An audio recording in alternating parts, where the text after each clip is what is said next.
네, 오늘 방콕에서는 한미일 외교장관 회담이 예정돼 있습니다. 어제 입장차만 확인하고 돌아선 한일 외교장관이 다시 한자리에 모이게 되는데요. 네, 방콕 현지에 나가 있는 취재기자 연결해 보겠습니다. 임혜중 기자. 네, ARF가 열리는 태국 방콕 컨벤션 센터에 나와 있습니다. 일본의 가기 결정이 나오는 오늘 한미일 외교장관 회담이 예정돼 있습니다. 우리 시간으로 저녁 6시 반에 열리는데요. 어제 어렵사리 마주 앉았지만 입장차만 확인한 강경화 장관과 고노다로 일본 외무상이 다시 한자리에 모이게 되는 겁니다. 폼페이오 미국 국무장관이 두 나라 사이에 관여할 의지가 있다고 공언해온 만큼 이 자리에서 한일 관계 개선을 위한 미국의 중재안이 제시될지 주목됩니다. 특히 한미일 외교장관 회담에 앞서 미일 그리고 한미 외교장관 회담이 각각 30분 간격으로 먼저 열려 3국이 만나기 전 한일 양측의 의견을 모두 청취할 수 있다는 점에서 보다 종합적인 의견을 제시할 수 있을 것이란 전망도 나옵니다.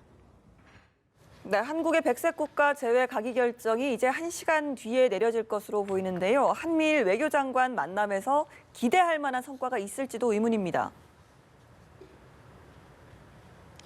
네, 그렇습니다. 말씀하신 것처럼 한미일 연쇄 접촉은 한국의 백색 국가 제외 내용을 담은 수출관리령 개정안에 대한 일본 내 가기 결정이 내려진 후 열립니다.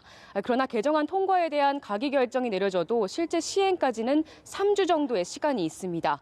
가기에서 통과가 되더라도 경제산업상과 총리의 서명 등 절차가 남아있어 외교로 풀어갈 여지는 남아있다고 보는 시각도 있습니다.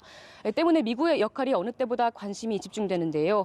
이번 3국 회동에서 조차 해결의 실마리를 찾지 못하면 당장 한일 관계 회복을 위한 모멘텀을 마련하긴 쉽지 않을 전망입니다. 네, 그런데 한미의 외교적 노력에도 일본이 계속 강경 일변도로 나온다면 그때는 어떻게 되는 겁니까? 정부도 대책을 마련해 둔 건가요?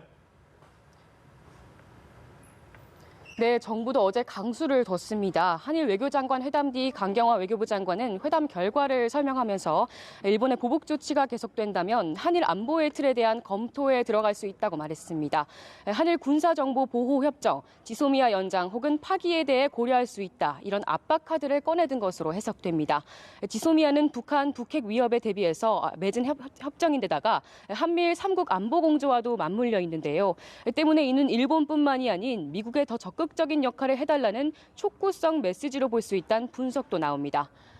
지금까지 태국 방콕에서 연합뉴스TV 임혜준입니다.